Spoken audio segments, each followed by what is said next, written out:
5 days 5 non veg recipes டே 1. இன்றைக்கி பார்க்க போகிறது ரொம்ப டேஸ்டியான மட்டன் கிரேவி எப்படி செய்யணும் பார்க்கலாமா. அதுக்கு ஃபஸ்ட்டு கடாயில் 2 டேபிள் ஸ்பூன் அளவுக்கு கடலெண்ணெய் ஊற்றிட்டு சோம்பு வரமிளகாய் போட்டு தாளிச்சிக்கோங்க. இதோட 20 பல் சின்ன வெங்காயத்தை குட்டி குட்டியாக கட் பண்ணி சேர்த்துக்கோங்க.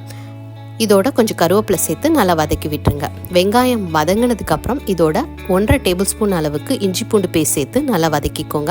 இஞ்சி பூண்டோட பச்சை வாசனை போகிற வர நல்லா வதக்கிக்கோங்க. அப்புறமா இதோட 2 மீடியம் சைஸ் தக்காளியை நல்லா அரைச்சி சேர்த்துக்கோங்க. சேர்த்ததுக்கப்புறம் நல்லா கலந்து விட்டுட்டு ஒரு 2 மினிட்ஸ்க்கு வதக்கி விட்டுருங்க. தக்காளி லைட்டாக வதங்கினதுக்கப்புறம் இதோட 250 கிராம் மட்டனை வேக வச்சு நான் சேர்த்துருக்கேன். வேக வைக்கும்போது இதோட மஞ்சத்தூள், உப்பு, இஞ்சி பூண்டு பேஸ்ட் சேர்த்து நல்லா வேக வச்சுக்கோங்க.